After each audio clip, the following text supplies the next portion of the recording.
kalagitnaan ng gabi sa Seoul, isang batang babae ang nagmamadaling tumatakbo sa loob ng isang parke para hanapin ang nawawala niyang manika. Nang sa wakas ay makita niya ang laruan, biglang may kumislap na mga liwanag sa langit sa likuran niya. Lumingon siya at napasigaw nang makita niya ang isang napakalaking halimaw na dumaraan lang sa malayo. 25 years later sa New York, bumalik si Gloria sa kanyang apartment matapos ang isang mahabang gabing paglalasing. Galit na galit ang boyfriend niyang si Tim, kaya nagsimula itong magreklamo. Ibinunyag niya na mula nang mawala ng trabaho si Gloria, wala na raw itong ginagawa kundi humiga sa sofa at mag-party. Pagod na siyang alagaan ang gulo at kalasinggan ni Gloria, kaya nakipaghiwalay na siya. Nakaimpake na ang lahat ng gamit ni Gloria at gusto ni Tim na umalis na siya bago pa ito bumalik galing trabaho. Pagkaalis ni Tim, biglang dumating ang mga kaibigan ni Gloria na kasing hilig niya sa party, pero sobra ang pagkabigla niya kaya hindi siya makapag-react. Makalipas ang ilang sandali, bumalik si Gloria sa bahay ng kanyang pagkabata sa isang maliit na bayan. Wala man lang laman ang bahay, kaya sa sahig lang siya natulog. Kinabukasan, pumunta siya sa tindahan para bumili ng air mattress at doon niya nasalubong ang kaibigan niyang kababata na si Oscar, na nagyayang mag-hangout. Pumayag si Gloria habang kunwari ay nakabakasyon lang siya. Sa bar ni Oscar, panay ang kamot ni Gloria sa ulo niya. Ipinaliwanag niya na isa raw itong nervous tick na dulot ng kakaibang Katie na minsan niyang nararamdaman. Kalaunan, nakilala ni Gloria ang mga kaibigan ni Oscar na sina Joel at G. Sinubukan niyang iwasan ang pag-inom habang nagkukwentuhan sila. Pero nang ailapag ni Oscar ang isang beer sa harap niya, nainom pa rin niya ito. Pagkatapos magsara ang bar, nagpatuloy silang mag-usap at uminom buong gabi. Sinubukan ni Joel na halikan si Gloria, pero umiwas siya. Napansin ito ni Oscar at sinigawan ang kaibigan bago umalis na may galit. Hinayla ni Gloria ang kanyang mattress papauwi sa parke, pero nakatulog siya bago pa man niya ito maayos. Sa panaginip niya, nakita niya ang mas batang bersyon ng sarili niya sa parke, habang lumalakas ang hangin at may kidlat na lumilitaw sa langit. Nagising siya dahil sa tawag ng kanyang kapatid, na nagsabi tungkol sa isang pag-atake ng halimaw sa Seoul. Dali-daling kinuha ni Gloria ang kanyang computer at pinanood ang video ng napakalaking halimaw na naglalakad sa lungsod at nagdudulot ng matinding pagkasira. Pagkatapos, tinawagan niya si Tim para pag-usapan ang nangyari, pero itinuro ni Tim na nangyari ito 9 hours ago na, ibig sabihin ay muli na naman siyang naglalasing at binabaliwala ang totoong mundo. Sa sobrang inis, binaba ni Gloria ang tawag. Kinagabihan, bumalik si Gloria sa bar at pinanood muli ang footage ng halimaw sa malaking screen habang umiinom na naman. Pinag-uusapan ng mga reporter ang dami ng mga namatay sa pag-atake at ipinaliwanag na kontaminado ang hangin. Pagkaalis sa bar, pumunta si Gloria sa parke para makahinga ng sariwang hangin at nakatulog sa isang bangko. Kinabukasan ng umaga, tinawagan niya si Tim, pero ramdam nitong lasing pa rin siya at tumangging makipag-usap hanggat nasa ganoong kalagayan siya. Sa sobrang inis, ibinato ni Gloria ang telepono sa lupa. Pagkatapos, umuwi siya at sinaksak ang kama para ito lumubo, pero nakatulog lang din siya agad. Nagising siya nang tumunog ang doorbell. Si Oscar pala iyon, at may dala siyang lumang TV. Habang inaayos niya ito, sinabi niya muling nagpakita ang halimaw sa Seoul. Pero sa pagkakataong iyon, nakatayo lang daw ito at gumagawa ng mga galaw gamit ang kamay. May ilang gusaling nasira at may ilang taong nasugatan, pero hindi ito kasing lala ng unang pag-atake. Nagpakita ang halimaw eksaktong 8:05, kaparehong oras ng nakaraang gabi at ng unang pagpapakita nito 25 years ago. Noon, inakala ng mga tao na panloloko lang iyon dahil iisa lang ang litrato, pero ngayon ay kumpirmado ng totoo ang kwento. Bago umalis, inalok ni Oscar si Gloria ng trabaho sa bar. Tinanggap niya ito at niyakap si Oscar, pero bigla siyang na-distract nang mapansin niya ang isang video ng halimaw na kinakamot ang ulo nito. Noong gabing iyon sa bar, maayos ang trabaho ni Gloria, pero hindi niya maiwasang tumingin palagi sa malaking screen para sa mga balita tungkol sa halimaw.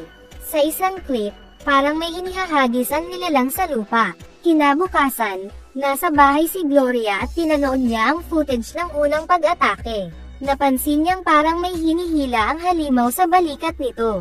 Pagkatapos, pumunta si Gloria sa parke at doon niya napagtanto na ginagaya ng halimaw ang mga galaw na ginagawa niya kapag nandoon siya. Sa mga sumunod na araw, hindi na muling nagpakita ang halimaw. Iba't ibang kakaibang teorya ang lumabas, tulad ng paniniwalang isa itong makina na kinokontrol ng isang tao mula sa malayo, dahil hindi raw ito kailanman tumitingin pababa. Patuloy ang pagsisiyasat ni Gloria at gumagawa siya ng magkatugmang mapa ng Seoul at ng kanyang hometown. Isang umaga, nagpasya siyang subukan ang teorya niya. Eksaktong 8:05, tumapak siya sa playground at nagsimulang gumawa ng kung ano-anong galaw ng braso. Pagkatapos, tumakbo siya pauwi para manood ng balita. Nagpakita ang halimaw sa Korea at ginaya nito ang eksaktong mga galaw niya, na nagpapatunay na siya ang may kontrol dito. Sa sobrang pagkabigla, bumagsak si Gloria sa kama at nakatulog. Pagkagising niya, patuloy pa ring pinag-uusapan ng mga news program ang tungkol sa halimaw, pati na rin ang hirap ng mga humanitarian organization na tumulong. Nagpasya si Gloria na tawagan si Tim at sinabi niyang may trabaho na siya. Sa mismong sandaling iyon, dumating si Oscar na may dalang lumang sofa, kaya sinabi ni Gloria kay Tim na maghintay muna. Inilapag nila ang sofa at naging komportable si Gloria, pero pinaalalahanan siya ni Oscar na oras na para pumasok sa trabaho. Sumama si Gloria kay Oscar at nakalimutan niya si Tim na naghihintay pa rin sa linya. Sa bar, sinusubukan siyang tawagan ni Tim, pero dahil umiinom si Gloria, hindi niya sinasagot ang tawag. Pagkatapos magsara ang bar, nagpasya si Gloria na oras na para ibahagi ang kanyang lihim. Dinala niya ang mga lalaki sa parke at pinakita sa kanila ang mga kamera sa Seoul Online. Pagkatapak pa lang ni Gloria sa playground, agad na nagpakita ang halimaw at ginaya ang lahat ng galaw niya, pati na ang pagsasayaw. Habang nakatitig ang mga lalaki sa matinding gulat, lumitaw ang mga military aircraft sa Korea at pinaputukan ang halimaw. Naramdaman din ni Gloria ang sakit. Sumuntok siya sa hangin, at ginaya iyon ng halimaw, dahilan para bumagsak ang isa sa mga aircraft. Napagtanto niyang maaaring napatay niya ang mga piloto at tuluyan siyang nataranta, hanggang sa matisod siya at mawalan ng malay. Kalaunan, nagising si Gloria sa bahay at nakita sa TV ang matinding pinsalang dulot ng pagbagsak ng halimaw. Dumating si Oscar na may dalang pagkain at nadatnan niya si Gloria na tuluyang nag-breakdown dahil sa dami ng namatay na sa tingin niya ay siya ang may kasalanan. Gusto na niyang sumuko sa mga awtoridad, pero pinigilan siya ni Oscar at ipinakita ang isang pahayagan. Doon, nabunyag na may isang higanteng robot na lumitaw kasabay ng halimaw. Iniisip ni Oscar na ang halimaw ay kumakatawan sa kanya, na siya ang tumapak sa playground para tulungan si Gloria. Nagpunta silang dalawa sa isang diner para mag-almusal at doon nila pinag-usapan ang buong sitwasyon. Noong mga bata pa sila, wala pang parke sa lugar na iyon. Isa lang itong bakod na construction site. Naalala ni Gloria ang isang araw na naglalakad sila ni Oscar malapit sa lugar matapos ang klase. May dala siyang project tungkol sa Korea noon nang biglang lumakas ang hangin. Pinilit ni Oscar si Gloria na huwag sumuko sa mga awtoridad, at doon nagkaroon ng ideya si Gloria. Huminto sila sa isang Korean restaurant at nakiusap sa may-ari na isalin sa Korean ang isang mensahe. Pagkatapos, pumunta sila sa parke para maghintay hanggang umaga. Nagkwentuhan sila tungkol sa kani-kanilang buhay, at inamin ni Oscar na hindi niya kailanman pinaniwalaan ang kwento ni Gloria tungkol sa bakasyon. Sinusubaybayan niya ang karir nito mula nang umalis siya, kaya alam niyang natanggal talaga siya sa trabaho. Ibinahagi rin ni Oscar na muntik na siyang ikasal 6 years ago, pero iniwan siya ng girlfriend niya. Eksaktong 8:05, tumapak si Gloria sa playground at gumawa ng mga galaw ng kamay para paalisin ang lahat. Sinubaybayan iyon ni Oscar sa mga kamera at sinabi kay Gloria kung kailan wala ng tao. Pagkatapos, isinulat niya sa lupa ang mensahe, humihingi ng paumanhin sa lahat ng pinsalang nagawa at nangangakong hindi na ito mauulit. Nagulat ang buong mundo nang makita na matalino ang halimaw, at may ilan nang naniniwalang mabuti itong nilalang. Pagkatapos ng trabaho, binisita ni Gloria si Joel at nauwi sila sa pagiging madumi at magulo. Kinaumagahan, nanood ng balita si Gloria at napaurong sa takot nang matuklasang muling nagpakita ang robot. Hinailan niya si Joel papunta sa playground, kung saan nakita nila si Oscar na gumagalaw para kontrolin ang halimaw, habang ginagabayan siya ni Gar gamit ang mapa para siguraduhin walang masisirang anuman. Nang subukan ni Gloria na sabihan si Oscar na umalis sa playground, sinabi nitong hindi naman daw big deal iyon at hindi naman daw nakapatay ng kahit sino ang robot niya. Sa sobrang galit, tumapak din si Gloria sa playground, dahilan para muling lumitaw ang kanyang halimaw. Naririnig nila ang mga tao sa mga karatig bahay na naghihiyawan. Muli na namang tumanggi si Oscar na umalis, kaya sinampal siya ni Gloria, at ginaya ng halimaw ang ginawa niya. Dahil doon, napilitan nang umalis si Oscar. Noong gabing iyon, tinawag ng mga reporter ang halimaw ni Gloria bilang tagapagtanggol ng soul, at maraming memes ang nabuo mula sa sampal. Araw-araw ay dumarami ang mga tagahanga ng mga halimaw, at may mga taong lumilipad papapuntang Seoul para lang makita ang mga ito. Sa bar, mas marami sa karaniwan ang iniinom ni Oscar at hindi siya tumitigil sa panonood ng clip. Pagkatapos magsara, bastos na siyang nakikipag-usap sa lahat at pinuna niya si Gar dahil sa tagal nito sa banyo, na ipinapahiwatig na gumagamit daw ito ng mga ipinagbabawal na bagay. Galit na sumigaw si Gar at pinaalalahanan si Oscar na matagal na siyang malinis at problema lang sa tiyan ang meron siya ngayon. Dahil hindi pa rin tumitigil si Oscar sa pang-iinsulto, umalis si Jing. Pagkatapos, iginiit ni Oscar na dapat uminom si Gloria dahil napansin niyang ilang araw na itong hindi umiinom ng alak. Ipinaliwanag ni Gloria na ayaw na niyang malasing at magdulot na naman ng gulo. Kaya sinabi ni Oscar na kung hindi siya iinom, siya na lang ang lalakad sa playground. Kinuha ni Gloria ang bote at ibinuhos lahat ng laman nito sa sahig. Sa sobrang galit, sumakay si Oscar sa van kasama si Joel. Sinubukan siyang pigilan ni Gloria dahil sobrang lasing na siya at pakiramdam niya ay may gagawin itong katangahan. Sinigawan at ininsulto siya ni Oscar, at wala man lang pakialam kahit tumayo si Gloria sa harap ng van. Umiwas lang ito at tuluyang umalis. Eksaktong 8:05, nadatnan ni Gloria si Oscar na nasa playground na. Dali-dali siyang pumasok at sabay na lumitaw ang dalawang halimaw habang sinasampal niya si Oscar, na patuloy siyang tinutokso. Ang mga sampal ay nauwi sa mga suntok, at hinawakan ni Oscar ang kanyang mga kamay, na ikinasakit niya. Dahil dito, sinipa niya si Oscar sa singit. Ginaya ng mga halimaw ang bawat galaw sa Seoul habang naghihiyawan ang mga nanunood. Sinubukan niyang itulak si Oscar palayo, pero hinayla siya nito pababa. Nakita ni Joel sa kanyang tablet ang pagbagsak ng mga halimaw at nakiusap sa dalawa na tumigil na. Inanunsyo ni Gloria na magre-resign na siya sa trabaho sa bar, pero itinulak siya ni Oscar at sinabing kapag hindi siya pumasok, sisirain niya ang Seoul. Pagkatapos nito, umuwi si Gloria at binalikan sa isip ang kanyang kabataan. Noong araw na unang nagpakita ang halimaw, tinangay ng hangin ang kanyang project, kaya umakyat si Oscar sa bakod para hanapin iyon. Makalipas ang ilang sandali, dumalaw si Joel kay Gloria at humingi ng tawad sa lahat ng nangyari. Sinabi niyang nagsisisi rin si G. Bilang pagbawi, pinadalhan siya ng maraming kasangkapan at gamit sa bahay. Tumakbo si Gloria papunta sa bahay ni Oscar para humingi ng paliwanag at nadiskubre niyang isa pala itong hoarder. Nakasabit pa rin ang mga larawan ng ex niya, pero puro gasgas na.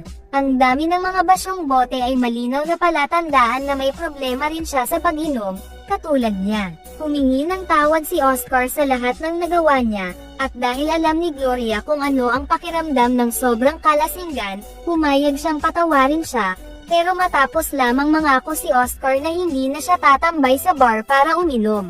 Pagbalik ni Gloria sa bahay, nadiskubre niyang inayos at dinekorasyonan ni Joel ang kanyang sala.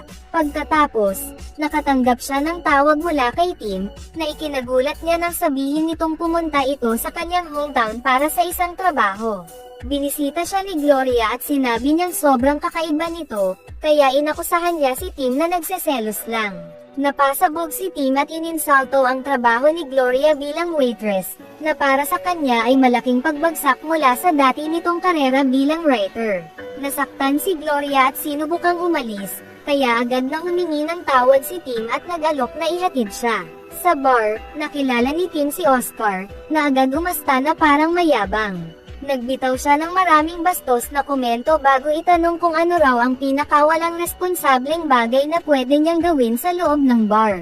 Bigla siyang naglabas ng isang napakalaking firecracker at sinimulang inipat ang mga kasangkapan, dahilan para umalis ang iilang customer. Sinindihan ni Oscar ang firecracker at agad nagsimula ang pagkasira. Maraming gamit ang nabasag, kabilang ang malaking screen, at nagkaroon pa ng sunog sa likuran. Nang subukan ni Gloria at Tim na umalis, hinaranggan sila ni Oscar at sinabing kahit pagkatapos ng ginawa niya sa bar, hindi pa rin siya iiwan ni Gloria. Sa desperasyon, inamin ni Tim na wala talagang trabaho at pumunta lang siya roon para makita si Gloria. Pero tumanggi pa rin si Gloria na iwan si Oscar dahil alam niyang sisirain nito ang soul kapag iniwan niya ang bar. Umalis si Tim ng mag-isa habang patuloy siyang iniinsulto ni Oscar. Kalaunan, nang umuwi si Gloria, nadatnan niya si Oscar na umiinom mag-isa sa dilim. Sinabi nitong dumaan siya para siguraduhin hindi tatawag si Gloria kay Tim dahil ayaw niyang magkabalikan ang dalawa. Sinabi pa ni Oscar na matulog na lang si Gloria habang siya ang magbabantay. Kinamot ni Gloria ang kanyang ulo at doon niya tuluyang naalala ang nangyari noong unang araw na lumitaw ang halimaw. Sinundan niya noon si Oscar sa construction site, pero hindi siya nakita nito. Nang matagpuan ni Oscar ang project niya, tinapakan niya iyon para sirain.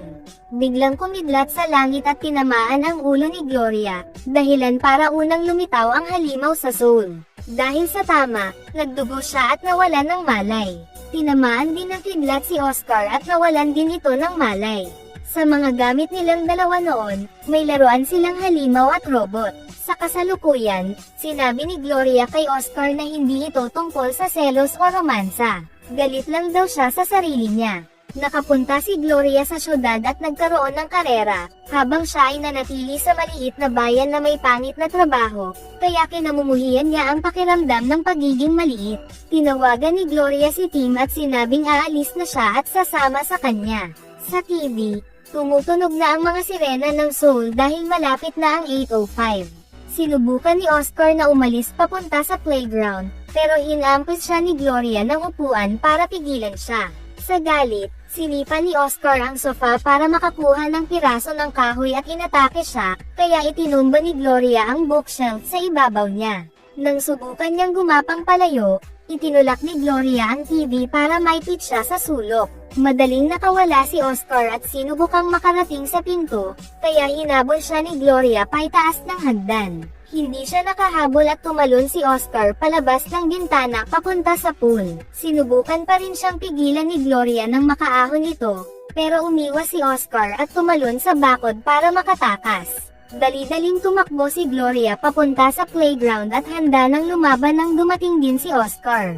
Halos hindi pa siya nakakatama nang mabilis siyang madaig ni Oscar at pabagsakin. Sinabi ni Oscar na pwede siyang bumalik sa New York kung gusto niya, pero ipagpapatuloy niya ang pagsira sa Seoul. Nagsimulang maglakad-lakad at magwala si Oscar, na nagdulot ng libo-libong pagkamatay sa Korea. Tuluyang nag-breakdown si Gloria habang pinapanood siyang umalis. Kalaunan sa bahay, napansin ni Gloria na baligtad ang pagkakasabit ng kanyang mapa, at doon siya nagkaroon ng ideya. Nag-impake siya at nagmadaling pumunta sa airport para sumakay ng eroplano papuntang Seoul. Pagdating niya sa lungsod, tinawagan niya si Tim at sinabing ayos lang siya at sa wakas ay kontrolado na niya ang sarili niyang buhay. Samantala, bumalik si Oscar sa bahay ni Gloria at nakita niyang wala na ito. Kaya nagtungo siya sa playground at muling pinalitaw ang robot. Nagpanik ang mga tao at nagsimulang magsitakbuhan, pero si Gloria ay diretsong naglakad papalapit dito. Hahanda na sanang pumatay ng bata si Oscar nang bigla niyang maramdaman ang pagyanig ng lupa. Sa kanyang pagkabigla, lumitaw sa harap niya ang halimaw ni Gloria.